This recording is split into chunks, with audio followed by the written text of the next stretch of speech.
lang niya talaga ay to implement that into law, kumaga paano gagawin, nagawa niya. Pero on the other hand, ito nga yung sabi ng Supreme Court, hindi mo naman kailangan maging, kunyari, lumad o ano, para ma-forward yung interests nila because you might not be trained, you might not be Right. academically qualified. Pero sabi nga, ano bang academic qualification? Read and write ang qualification para maging presidente even. Right, and parang unfair din. Kunya ikaw isang, I don't know, abogado or doctor or whatever na hindi ka galing literally sa sektor na yan, pero meron kang talagang karanasan na suportahan, protektahan, 'di ba? So siguro Supreme Court was worried na baka itong mga tao na to ay mawala ng oportunidad. And in effect, you can even Mm-hmm. disempower certain groups na meron silang Yeah. representatives na lumalaban para sa kanilang mga karapatan at saka mga at hikayin nila. So maybe they err too much on the side of caution. So parang I don't know, type error 2 ba yan? Or error number 1, false positive or false negative. So going back to this, do you believe that the party list system is still worth it, considering how much it has regressed? But of course, I mean, from my side, Akbayan topping it probably is a very good indication na baka may pag-asa pa rin. But at the same time, if you look at number two, well, wala na yung number two, Duterte yun. But three, four, five, six, seven, medyo, there are also these regionalist groups. How can regionalist groups, like, can all Ilocanos, for instance, be marginalized people? Parang, isn't that a little bit too gross, parang generalization? What about yung rise of regionalistic groups as party list groups? Well, again, the law says that na after a few years of kumbaga talagang purely for the marginalized, they could consider sectoral or even, sorry, yun na pala yung sectoral, pero uh, regular, quote-unquote, Right. parties, pero smaller parties. So definitely, for example, the Liberal Party per se cannot participate within the party list system, which is why it is related or merong isang grupo na yung Mamamayang Liberal, which is a grassroots party which is fielded in that kumbaga arena. Hindi pwedeng diretsong may uupo dyan na from a big party tapos nandyan ka din sa party list. Hindi ganon. Kaya kumbaga may light version of kumbaga regular parties. So these are parties technically which cannot secure seats in the regular system. Ngayon yung akbayan lang. So there's a question now. So really it's sabihin na natin, hindi kasi it doesn't represent a marginalized group like Bayan Muna.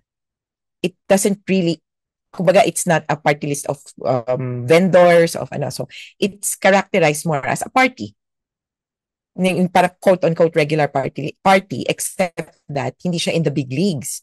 So may some questions lang na maybe now we could consider Akbayan to be a party within the big leagues.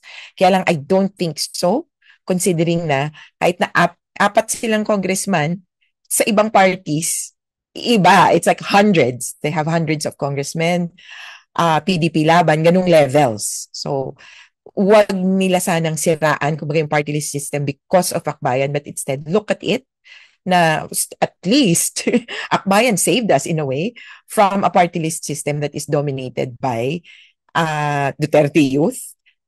Sorry, can I name names? ACT-CIS, 4Ps, Tupad, etc. So, ang tingin ko naman nasa regulation yan. And with the COMELEC moving towards regulation, tatanggalin daw nila yung nakapangalan sa, kasi pag sikat nakapangalan sa TV show. Tatanggalin daw nila yung nakapangalan sa government program, 4Ps tupad. Then Ayuda, hopefully, mga. oh, hopefully makakita tayo ng konting change. So, wala, laban lang. Ako naman, We, in defense of Akbayan, they were almost delisted noong 2019. Like these guys, yeah, they were also in a very dangerous territory. So kumbaga, parang almost a political miracle, and all the surveys were saying barely one seat lang, baka si Chel lang or dahil sa children lang. Paano naman si Percy Sendanyo? We had Congressman Sendanyo on this show just the other day, and sabi ko, this is a person we thought na hindi makalusot, but I mean the point is like that's how honest I am. No, because Percy was the one who actually sponsored the very first impeachment, 'di ba? Complaint, 'di yeah, ba? So, and then for that president to not make it would have been crazy. Sabi ko nga, kung ganun nangyari, di nag-OJT ka lang ng ilan months. Sarang nag-OJT Congress. Di ba kasi late lang siya nakapasok. Oh, Sabi niya, anong parang klaseng OJT? Parang 30 laws ang napasa ko at ako yung pinakabugbog sarado doon sa impeachment. Kawawa naman siya. pero yun talaga, if you're really from a marginalized group, if you're really from, kumbaga, from a grassroots organization, you hit the ground running. Lalo na if you given this opportunity. So for us, I think yung reservation ng 20% for small groups is okay. We just need a little bit more gatekeeping para hindi mapasok ng mga kamag-anak incorporated at mga cronies. Sabi nga nila dati artista, di ba, ang nasa Congress or nasa mga posisyon. Ngayon ang lumalabas, kontratista. Kung dati artista, ngayon kontratista. And I'm curious as to this trend. There was this study na parang half of the party lists are related to either political families or big time big time contractors essentially or businessmen. Kalahati. And without kumaga, hindi naman sa gatekeeping or regulation, sabihin na natin, without regulation, Guardrails, yeah, guardrails, this would really be abused. At for hindi lang naman tayo yung nakakakita di ba? I mean, you have all of Twitter or sabihin na natin yung mga netizens, kinikilala nila. And even if you ask the ordinary man on the street, ano pong lagay ng party list? Pare-pareho lang naman yan or yung party kalokohan list yung na mga pangalan. yung party list na tumatakbo sa amin, kumbaga, sasabihin nila, may congressman na ako. Okay, ma'am, nasa party list naman po kami, iba po yun. Hindi, may party list na rin ako, yung party list ni congressman. Exactly. I've seen that yung district based na parang yung anak niya party list yung tatay. I mean, talagang lantaran na talaga I mean, it's the cheap backdoor way for some of these traditional politicians, right, to get into office, which just tells you how horrible. But in fairness, so basically to clarify, ang your legal understanding is basically grassroots. Anything that is grassroots, it doesn't have to be our traditional understanding yung talagang kawang kawawa or marginal. Yeah.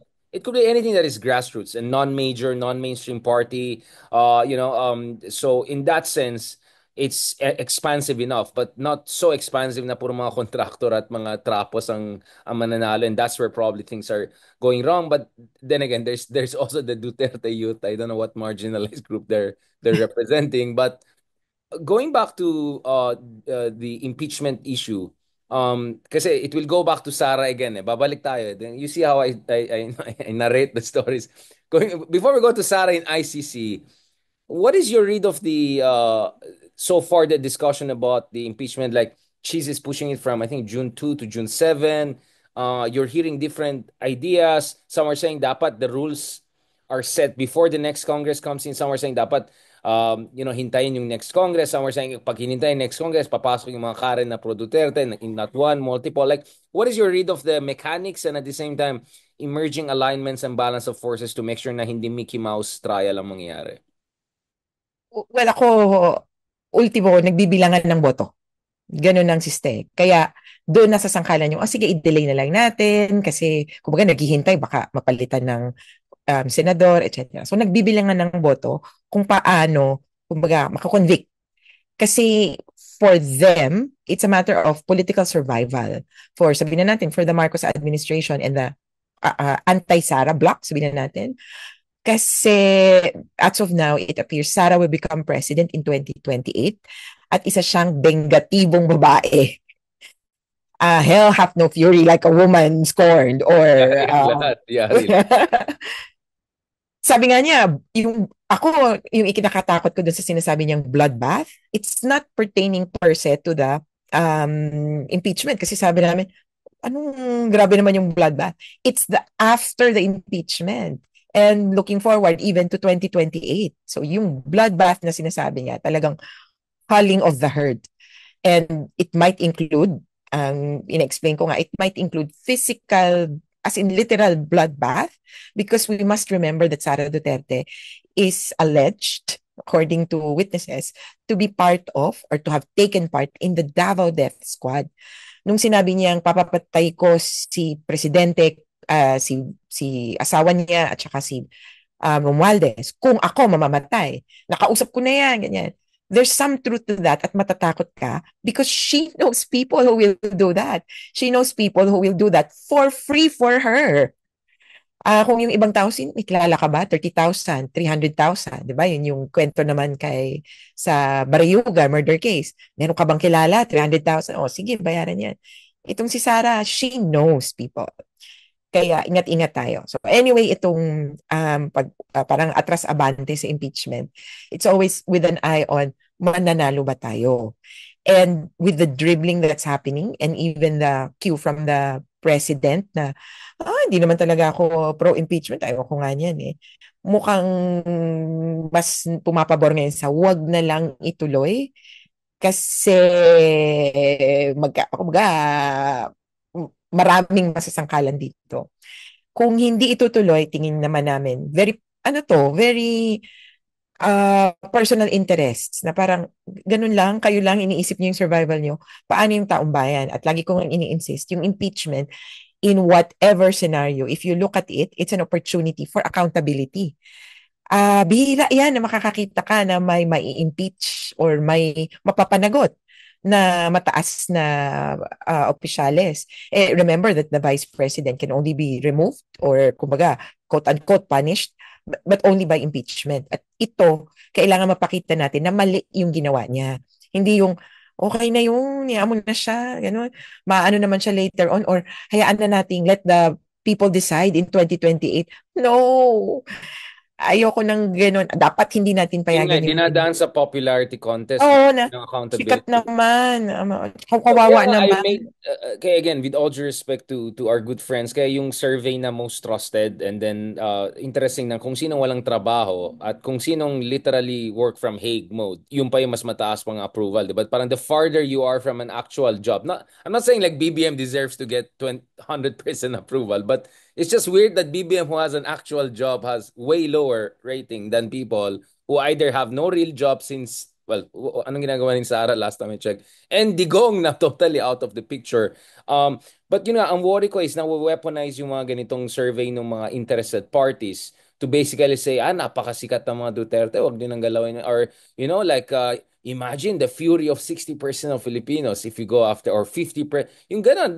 Like, kaya nga, did you see that the moment na BBM said reconciliation, right? Of course, the theory is he's just being Machiavellian, ano lang yan, fig leaf lang yan, behind the scenes. Maybe true, maybe not, right? But clearly, Jesus Cordero, Jingoy, they all came out, yeah, we welcome reconciliation. Basically, ang point nila is, huwag na natin ituloy yung trial, yung pala, reconciliation and all. Do you get what I'm saying? Like, obviously, all of these politicians are calculating it. Although, my read kasi of this situation is, it looks like it's very hard to get the numbers na, to block her from getting 9. Maybe but if the trial is not Mickey Mouse, meaning who knows, maybe some money trail will be exposed, right? Or something like that.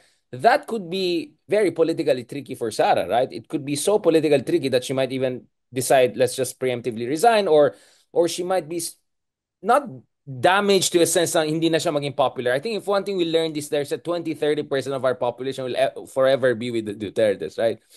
But it could, inspire other people. Yung isa, nag-top ng Senate recently, baka ako na lang, di ba? You get what I'm saying? Like, so it's no longer being optimistic about the numbers, regardless of the preponderance of evidence. It's more about, can you actually even get a real trial going para at least magkakaalaman na. And then let's see, so the other numbers game is the public opinion here, right? Yeah. Diba? Numbers game din yun. It's not only the numbers because the senators also look at public opinion, right? That's what I'm saying. Kaya nga dapat ingat talaga tayo kasi surveys are being unfortunately weaponized. I mean, in fairness to Pulse Asia, their argument is that, we just had to put Duterte there because it's source of affective polarization. I completely understand that. But my point is, I also appreciate SWS survey just came out today, which is very clear na 9 out of 10 Filipinos apparently are saying, medyo siguro dapat natin explain paano nagkaroon ng Miggy Mango and Piatos, not to mention pati si Chel Jokno at Marian Rivera. like the level of just, di ba? Like grabe yung shenanigans and recklessness and just so, you want just a real trial period. Like for me, that in itself is Yes. what matters, right? Yun. Yeah. And ang i-point out ko lang din, the last time well, this is a president, pero the last time we tried to impeach a president, hindi successful in a way. But he was later on convicted. So I'm talking about Erap. Ito yung nag-walk out, pero na-oust siya eventually. Then he was put on trial. Kasi, I mean, after an impeachment, he did something wrong. Yun yung klaro. Hindi yung criminal case. He was put on trial for a criminal case. But 3 days after, pardoned by Gloria Arroyo. Kaya feeling ko yung mga tao, hey, yan na naman, impeachment. Wala namang kahihinatnan yan. Magkakapatawaran din yan. Sabi natin ma-impeach yan, mamaya mag-unity team part 2 na naman yan. Kaya hindi mo rin masisisi yung taong bayan. Pero kung ako, yung impeachment is something that we really need to clarify to the people and to put into people's psyche that this is an opportunity to know the truth. At yung ano ko nga sa impeachment, money, o yung pera, yun yung issue dito na malaki. May pera, may kaban ng bayan na kinuha si Sara Duterte, whether pampersonal niya o ginunggol niya sa kung saan, na kababalaghan, pera natin yun. Kumbaga, that is one less classroom that our children could have enjoyed. One less pothole along EDSA, and so forth. So, One less flood control. sa Davao. So, social services that we could have enjoyed. And I'm going to bring in Pasig. Diba? Ito yung sinasabi lagi nga ni Vico Soto na we saved 1 billion in corruption.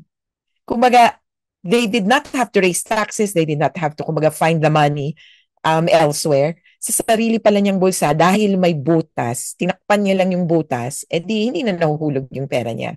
And that's one thing real fiscalizer should do. Alamin muna kung paano ba lumalabas yung pera sa'yo. At kung ito palulusutin natin, nako, papapalusot lang natin. Remember yung PDAF? Wala nang nakakaalala yung pork barrel scam ni Janet Napoles. Kasi sa kakabudots nung isa. Yun. Sabi ko, kayo kakasuhan ni Budots yung mga mga masama daw sa kanya, parang balik mo kaya muna yung pera. So nakalimutan na halos yun ng tao at malaking pera din yun. Kung ganun, was it just 10, 15 years ago? Or less than 10? 2012, 2013. Napoles, kay Janet Napoles. So 11, 12 years ago. 13 years ago. 13 years ago, yeah. So, kung yun nakalimutan na natin, paano to? So, mauulit at mauulit muli. At yun yung isang importanteng bagay. Sabi ko nga ito, pag yung mga anak nyo, so kunyari may anak ka na paparusahan, hindi yung, okay lang yan, don't do it again next time, pag inulit-ulit, ano nang gagawin mo? You have to show definitively may parusa ka. Either one day walang gadgets, naka-grounded ka, etc. You have to show it's wrong. Hindi yung, ganun ba? Okay lang. Wag na lang. So, these politicians need to learn para hindi maulit yung mga pinagagagawa nila. Well, very important point you raise about cynicism of people. In fact, kaya nga sabi ko, yung mga tao, ibang tao, hindi nila na-appreciate yung role ng fiscalizer kasi ang daming hearings na nangyari sa kasaysayan, ang daming magaling na abogado, statesman, whatever. But nakita rin ng tao, walang naman napuntahan. Ang daming hearings dun sa Farmali, napuntahan. So you can understand where's the cynicism coming from. Having said that, there's always the first, right? There's always this threshold moment, critical, mass moment when things change.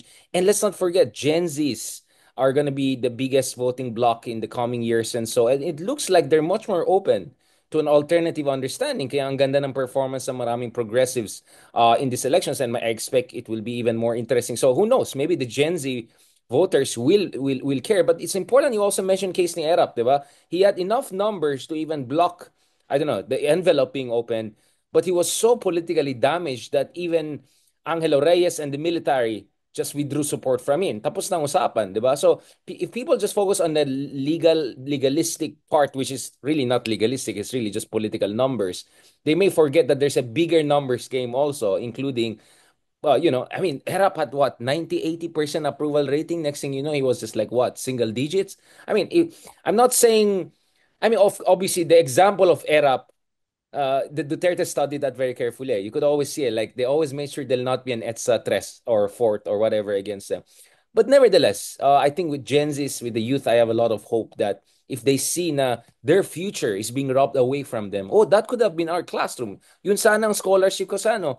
Visceral sa kanila yun eh. So I have a lot of confidence in our younger generation to really make the right choice if they see the preponderance of evidence here. Going back to this, I mean, let's just be honest, Attorney Conti, there is a credibility gap here, right? Because the presumed like the presumed, let's say, force behind this impeachment or whatever, come from a party that was also accused, right? Of, I remember when I posted kahapon about General Torre, like, or something like, no, BBM week daw. And then I put pictures of, ay, nahuli si ganyan, ganyan, ganyan. And then, sinong susunod, di ba? Biglang may nagpost na kaibigan natin, si Caranza yata, picture ni Imelda Marcos, di ba? Like, well, Oh, I cannot argue against that. It's like, you know what I'm saying? So kaya nga mahalaga yung gagawin nila Riza Ontiveros, yung mga independent, yung mga tao na may kredibilidad sa Senado na alam natin walang bahid na duda sa kanilang integridad. They have to do the heavy lifting here. Kasi if they push on this issue, alam natin na they're doing it really for the national interest and the rule of law. And I hope, it's also clear to people na, for instance, Leila de Lima being part of the prosecution team, this is not about payback time. This is about accountability, di ba? It's just that happened. yeah. Nagkataon lang, alam niya viscerally and personally yung mga krimen na nangyari. It doesn't mean na payback siya. So that's why I'm saying it's very important na yung issue na accountability hindi makakalimutan. I don't know. Kaya for me, I think it's too early to say kung game over na yan. I think it matters uh, not only what surveys say, it matters also that you get some basic things together. But anyway, we'll go back to impeachment later on because it's very speculative at this point in time. I'm just saying sa mga tao, kapit lang. You never know. Things would get Mhm. so interesting. As much as we want to be realistic with Mark Oleta and Aimee and all coming. But going back to Sara Duterte, what do you think it means for her to go to the ICC and Hague right now? Is it her consolidating her position as the heir apparent of her dad, something like that? Because if you're Bongo who got 27 million votes and you were a special assistant of Duterte, you could also see yourself as a future presidential, right? I cannot blame the guy if he thinks. I mean, why not, diba? So going back to this, what is this Sara going to the ICC? And you think dapat sumama si Bato sa kanya next time? Because I think Bato felt emboldened enough. I don't know if he was joking or not to say na baka pupunta pa siya sa Hague to pay respects to Tatay Digong. What is your read of that? Well, una, ang tingin ko, in terms of legal, maraming palitan ngayon ng ebidensya. And there's actually some requirements of the defense to produce documents. And kumbaga, initial legal arguments, they need to indicate if they intend to avail of any of the grounds for exclusion of criminal liability, yung sa article. Parang, ano yung parang affirmative defenses mo. Yeah, oo, nagpapatay ako, pero insane ako. Ganon. So, I think si Kaufman really needs help in putting together the context. And I hope, ang problema ko kasi kay Kaufman lang, is becoming more suave as a DDS. So his comments He's about the real becoming Harry prosecutor Roque. being He's in, basically the new Harry Roque. yeah, A being FAM edition. in Malacanang, parang grabe, sabi ko, wow, that was quick. Kaya when we're talking about before, about the parang Israeli machine, propaganda machine, he might be learning from both sides. At talagang, wow, I can imagine him speaking at this level na pandering to the audience. In not only in September, no, pero leading up to it, kasi nga exchange of evidence. So, back to that, legally, may mga kailangan, kaya palagay ko, Sara Duterte is being called in to provide some information, more information about what happened. Remember that Kaufman was only drafted in last April? Was it April? Yeah. Or March, rather. Early, or hindi ko na nga maalala. Late March, sabihin na natin. Yeah, And March, perhaps March. Yeah, March. March, yeah. So he's new to some of the allegations. He might have been reading about these things on paper. And he's being, kumbaga, overwhelmed, deluged with a lot of information from the prosecution. And so far, from what we've seen, there's the fourth batch of, kumbaga, documents. thematic yung disclosures pero fourth batch of materials already given to the defense. Piling ko parang overwhelmed na siya. Oh my gosh, ang dami. Ano ito? And Sarah could really help him figure out. Pero on the point of Harry Roque and Bongo, actually, and even Bato de la Rosa, they would be the ones in a better position to do that. Kasi sila yung kadikit ng tatay niya at the time na presidente siya. Si Sara was mayor of Davao. So in terms of evidence, in terms of witnesses, I don't think Sara would be the best person at this point to provide that. And also considering na siya yung sinasabing prinsesa ng DDS.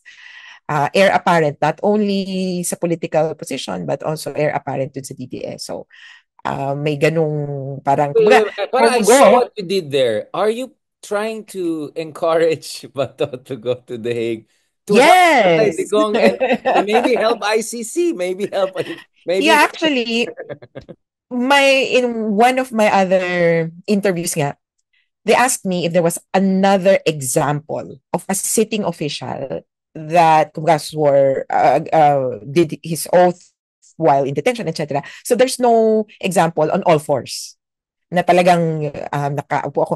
But there was one in 2014. The sitting president of Kenya went to The Hague, but on a summons only, not a warrant of arrest. So hindi siya detained. Pumunta siya doon, sabi niya, oh, ano ba itong nangyayari dito? Sige, initial appearance. Uwi siya ng Kenya kasi hindi nga siya under arrest. Uwi siya ng Kenya, tapos sabi niya, can I be excused from further appearing in hearings? Kasi presidente ako eh. So pwede din to kay Duterte. Presidente ako, nagtatrabaho ako. So, inallow siya. Ang parang behind the scenes, nagkaroon ng patayan, walaan ng ebidensya at ng witnesses that the prosecutor had to withdraw the charges or to withdraw entirely from the case. Kasi wala siyang makuhang ebidensya, nag-atrasan. Remember, this is the sitting president of Kenya at that time, kung saan iniimbestigahan yung kaso. Kaya that's a bad example or bad taste na parang, bad experience yan para sa ICC. So I doubt makakatulong para sa kanya. Pero for for Bato de la Rosa, it's positive. If I engage now on a summons, voluntary akong pupunta, baka ma-excuse pa ako from appearing kaysa sa hintayin ko yung warrant of arrest. And I appear for a while and then I contest the jurisdiction. Sasabay ko na kay Duterte yung issue ng jurisdiction para once and for all, tapos yung issue. Hindi yung laging takot na takot ako na may warrant of arrest sa akin. Kaya, Bato de la Rosa and your, you could try that. Parang maniwala sa'yo, attorney. Parang feeling ko the moment na bumaba sa aeroplano, there's a fishing. Hindi nga yung nga nila, bibisita daw kasi sa jail. Bibisita sa jail, hindi na makakalabas. Yun yung literal na, di ba? Joke lagi yan. Sir, where are you going? Okay, bye, Tatay Digong. Where are you going? I'm going home. No, you're here. Hindi, ano yan eh. Are you, may hawak silang papel. Are you... Quietly, the door is getting closed and then locked and then bigla si Bato nakatingin. Tapos si Digong, gumanon si Digong. But going back to this, can ICC themselves arrest him? Do they have that police power? Or they'll ask the Dutch authorities to do it? Like, he would have to ask the Dutch authorities. Just like he steps in, suddenly there's issue warrant of di ba? They have to cooperate with the Dutch authorities. Right. Pero of course, I don't know if there's no precedent to this, pero clearly the rules state na hindi pwedeng mang-aresto yung ICC. Pero malay mo, there's always a first time. Bato, di ba? Sabi niya, handa na siya magpakamatay sa West Philippines. Di ba? Hinahamon niya yung mga nagsasabi na pro-China siya. So, hamunin niya, di ba? Yung province of Netherlands pa yun. Like, ano ba? Province of Hague pa tayo. No, I mean, you never know. I mean, but that's an interesting idea. Why not he engages in constructive engagement, di ba? Parang with the ICC, magsasanter siya. Well, wala akong problema. Then go back and forth. It's really interesting. But, going back to this. Siya doon, sabi niya, hanap niyo ba ako? Kayo ba yung nag-message sa akin? Andito na ako! Huli na ako! Wala nga akong ginawa. Magpa-viral yan. Bakit? Wala! Di ba? Ganun na ganun siya yung sa Piatos. Oo. Piatos talaga sa Davao. Bakit? Totoo oh, may piatos talaga kami sa Davao. Ganun, ganun, ganun, ganun siya. Like, it might work. I mean, Yati. you never know. Luhod. But going Yeah, back, yan ang gusto kong drama.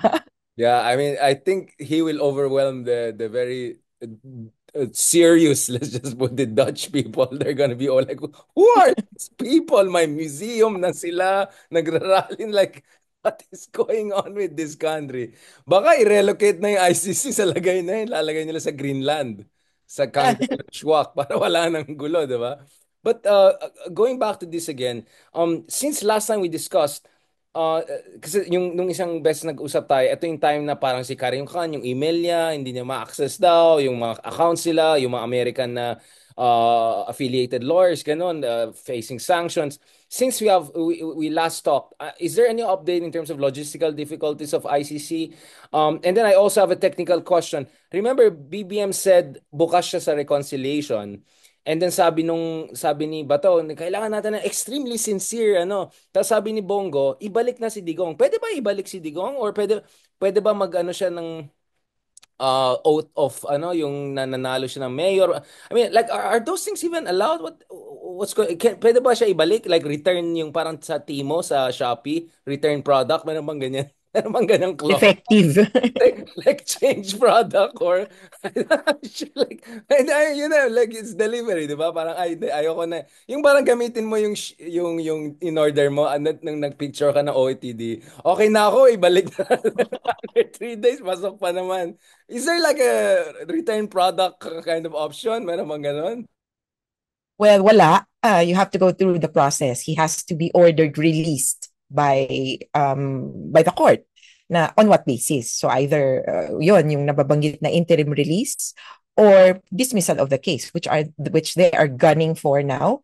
Na wala namang jurisdiction yung ICC eh. So pauwiin nyo na to. Yun yung parang um, ultimong objective nila, ma-release si Duterte permanently dahil walang jurisdiction yung ICC. It was established that na ganun.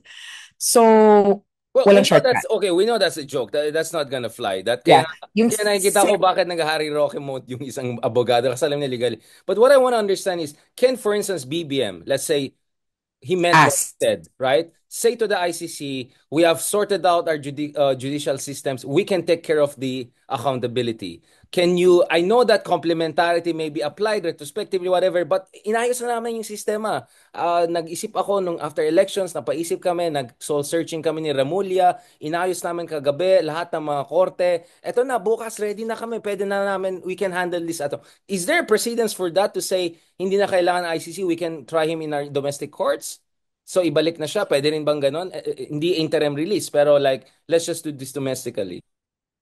So, wala pa rin. It has to go through the process. This case would still exist. But what I'm seeing is a probability na may kaso dapat dito.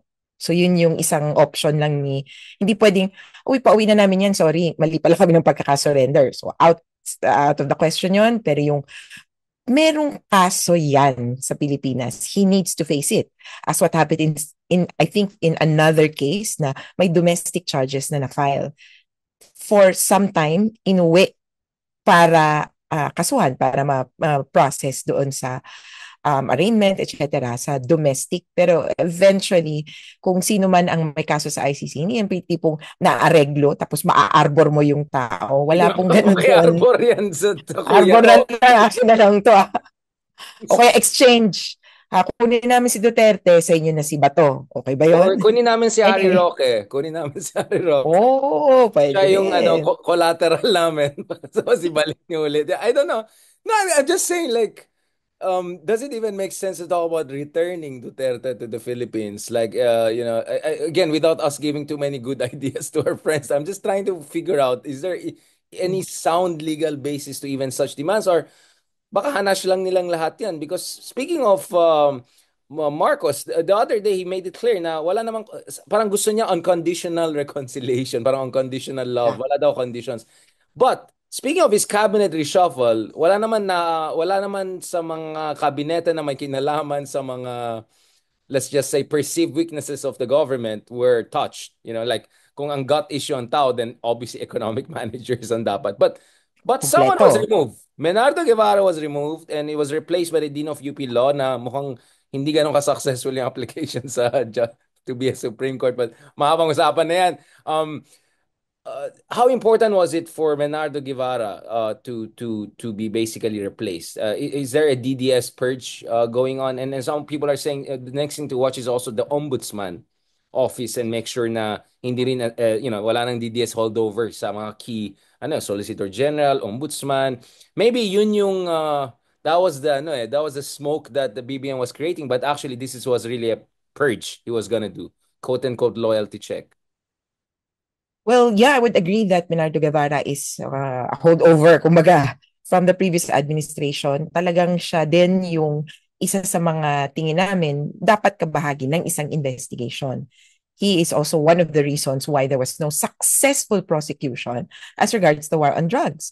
He was always on the side of, kumbaga, the war on drugs as in terms of policy and in terms of the law. Parang sinasabi niya, oh, it's legal. Totoo naman na dapat kasuhan, pero walang lumalapit na witnesses. Siya yung unang nagpauso nun.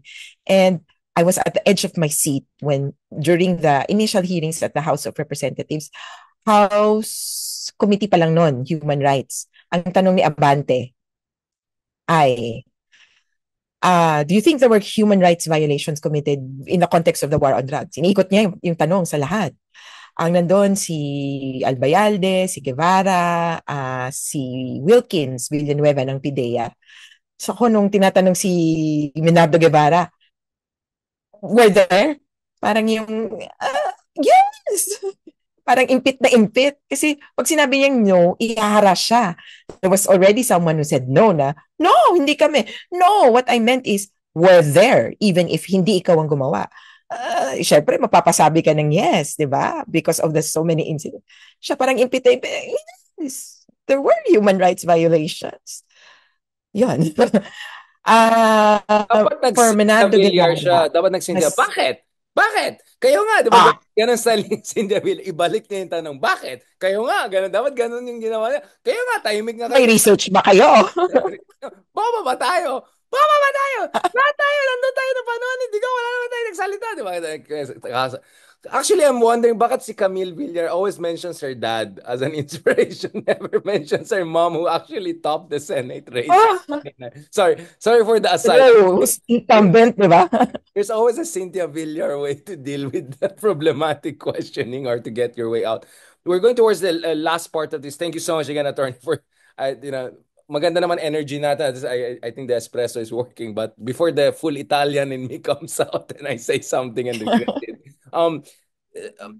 So in terms of yung issue ng victims, all these logistical complications the other side was creating, are we seeing a resolution on that front in terms of yung pasaporte, ganon? Kasi hanggang ngayon, nakita ko, I don't know if you have seen some of my tweets, I was going back and forth with some DDS propagandists and they were saying, show me the names. Basically, yung taning biktima pa rin yung argument nila. And so parang, basically, they're very concerned with due process na parang unfair daw yung accusation kay Digong. So, since they discovered due process nung March, now they're very specific about it. Can we name names? Yung sinasabi natin 6,000, actually, PNP yung 6,000, 23,000 that's under investigation by 2018. Some would say 30,000. May pangalan ba sila? Is there a place where you can find the names of the victims of extrajudicial killings? Well, ba? Ganun. Well, una, sino ba dapat ang mag-maintain yan ng names? It has to be government kasi silang naman may alam, silang may access dun sa official records. How many people were killed in the war on drugs, etc. What I would have would be statistics, aggregates submitted to the Quadcom that 7,640 people were killed in police operations. Ang tawagan nila, mahilig tayo sa ano dyan, di ba? Acronyms. DIPO, DIPO, Dead in Police Operations. So, parang okay. We also have different statistics for sino yung mga kumbaga in related operations or investigations. Sino yung mga parang murders, homicides, or deaths under investigation might not be related to the war on drugs. So, you have all these numbers, pero sabi nga namin, nasaan yung mga papel behind it? In 2017 or 2018, I think, or even later, I've just forgot, they were asked by the Supreme Court, matagal na nitong pinangahawakan itong mga killings ng war on drugs. And strangely, the number then was also 7,000. Remember that nag-atras abante kasi yung numbers. Nung una, nung masyadong lumalaki, na-stress yung mga tao. Parang, 6,000 na yung namatay. I remember that, mga 2016, 2017, 6,000 na yung tao, or 4,000 na. Sabi ng government, sorry, masyadong malaki. Sinama kasi namin yung bilang na to. So they pulled back. Sabi nila, sorry, 2,000 lang pala. Pero it was too immense na at the end of the term, kahit na nabawasan na nila, kahit nag-redefine sila, they really had to admit to 7,000 killings in police operations.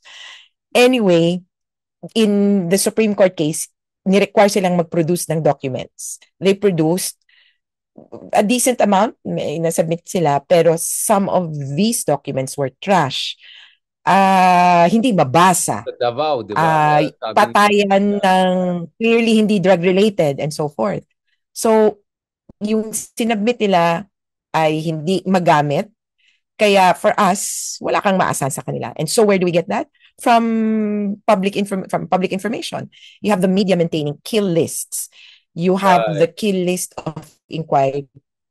You have ABS-CBN. You have paalam.org. Yung mga namamatay, which we in the private sector have had to deal with and have had to assess para malaman kung sino talaga yung mga tao. But then again, hindi po kailangan makumpleto yung 30,000 para makonvict si Duterte. Kaya siguro ito yung ikatakot nila. Kahit isa lang napatay na in relation to the war on drugs, as long as you establish that there was widespread and systematic killings. Mm-hmm. Pero if and that element nabagit ko nga, there was a case before, na ang na-prove lang nila na killings related or directly ordered by Akayesu was only 3 persons, 3 killings, pero established that there were 2,000 people killed in that operation, in that so nangyari dyan sa Rwanda. They only needed to prove that this many people died, and naging sufficient na yung police reports. Even the police admitted, so many people died. So you establish a pattern. Basta you establish a pattern. It's a pattern. Yeah, as long as and it's widespread. It's state-sponsored and systematic, right? As long as you establish a pattern, you don't know the 6,000 bodies. As long as you few cases, parang sa survey din yan, di ba? You don't have to census the whole country. You just get a representative sample. Di ba? Parang ganun din yan, di ba? So, because people don't... Pero wag naman representative sample. Kasi may iba dyan na... Yeah, I'm sorry. 30,000 is representative sample. Kaya sabi ko, naku. But in that sense, pero hindi literally. Kasi mag-compute. Yeah. So, meron kang kukunin na portion. Pero dito sa kaso, so to prove a case, you need to prove it's widespread, you need to prove it's systematic. Yung widespread, you can talk about numbers, not about names. The names you would need to prove the incidents. And in this case, there were 3 people, parang siya daw ang nag-utos. And were these 3 people included in the 2,000? Yes. Were they included in the widespread and systematic killings? Yes. And therefore, he was convicted. Kaya may ganong nuance itong international law. Because you don't need to prove that he killed all of them. You just need to prove that he killed some, but that he ordered the killing of many. The order is what's crucial. Hindi yung ilan ba talaga yung namatay. Yung siya ang nag-utos, yun yung pinaka-importante. And we have plenty of evidence as to that. And hindi rin pwedeng excuse ng mga scalawags, isolated cases lang yan. Na like there were just some bad police doing bad things. Kawawa naman si Tate Digong, he's misunderstood, in-abuse yung kanyang good intentions. I also hear yung mga palusot na ganun eh. I've heard from some people, and like off the record pa nga, kawawa naman si Digong na misunderstood lang yung kanyang, nawala sa konteksto daw yung kanyang command, or he was taken to literally. So kasalanan ng pulis yan, or mga police officers who are too overzealous to take things into their own hands. So, how do you disprove that? Do you need a smoking gun? An order, like there's an executive order or something? Yeah. So there's 2 points. Pwedeng yung Tokhang Memorandum itself, because it stems from the pronouncements of Duterte, and it talks about neutralization. And so the argument that neutralize really means to kill. Ganun siya naintindihan. The written policy itself talks about killing. Yun yung naintindihan ng mga police. The second part is his own statements also talk about circumventing due process. Di ba sinabi niya yung, di ba pag nanlaban, pag walang baril, bigyan nyo. At may mga panahon pa nga na sabi niya, yung mga ano nyo, yung mga anak nyo, kung drug addict yan, patayin nyo na mga nanay, tatay. Kasi kung hindi, ako papatay dyan. So, I think for the And he said that ICC, also that in the would be, Senate, right? Nung last year, di ba? Tapos sabi niya, ayan, si Bato, di ba? Ano, kunyari ka pa, di ba? Tapos si Bato, okay na tayo, tatay, sara na natin, di ba? Yung mga ganun. Like, grabe, it's talagang but incitement to hatred or incitement to violence is a form of mass atrocity, right? So what about yung propagandists who spread yung mga rage baiting, ubusin, patayin, gawa na what about those vloggers or propagandists who were actively cheering on and creating the conditions, public opinion conditions, if not more, for the mass killing to happen? Can they also be held accountable at the level of ICC or maybe hindi? Like yung mga chief. well, good news, maybe not the ICC, kasi parang mabigat yan entirely. So you need to be involved in the acts, in the commission of crimes against humanity. Although, bad news, in another case, there were people, there was a theory that it was their statements that preceded and in fact, kumbaga, instigated the war Parang crime. marching order Kaya, effect. so bad news. And then second, kung hindi man madala sa ICC because they only take in those who bear the greatest responsibility for the worst of crimes, dito sa Pilipinas. And that's what we're pushing the Marcos administration to do. Para ipakita niya na hindi naman pan Duterte lang eh. Lahatin niya. Conduct an investigation, a full-scale investigation, hindi lang Quadcom, about the war on drugs. And in fact, even with the Quadcom, they had recommendations to do these investigations to file these cases. Wala na bang nangyayari? I-pursue niya yon all the way and then make sure, eto na, yung sa police niya, na I know may balasahan na pero top level, balikan niya ulit. Sino ang mga na-involve sa war on drugs? Ayoko na nung retraining. Lagi silang, dati panahon ni Duterte, retraining tayo dyan. Or, ano ba sabi nila? Magsa-study daw tungkol sa human rights. Hindi nagagana yan. Kailangan meron talagang malinis or paglilinis ng ranks mo. Sinong na-involve sa war on drugs? And kumbaga no holds barred. Kung na-involve ka, dapat may, I think, minimum, karampatang parusa. Ang isang pinupush pa nga is a truth commission. And nung isang araw parang iniisip ko what if they have a truth commission within the police ranks? Kung sila, I know parang may what you see, what you do, what you hear. Hindi, sa loob nila. Mag-ano sila, alam mo yung uso yan sa high school, di ba? Yung open session, open forum, na anong ginawa mo, anong inano nyo. Kasi kailangan they have to come clean. What did you do wrong? Parang magko-confession sa loob nila. I don't know kung aabot dun sa whistleblower. That's what I want, na may lumabas, sumingaw, magkwento sa ICC maximum. Pero sa minimum, sila, sabihin nila, ano bang naging problema? They have to confront the problems besetting the police at hindi magpanggap na, meron talagang bad eggs, pero mas marami naman kaming good eggs. No! Lahat kayo umamin, ano bang nagiging problema or nagiging issue? Yan yung nagiging susi eh. You have to be self-aware. Ano ba yung naging problema sa amin? Hindi yung, I have good intentions and therefore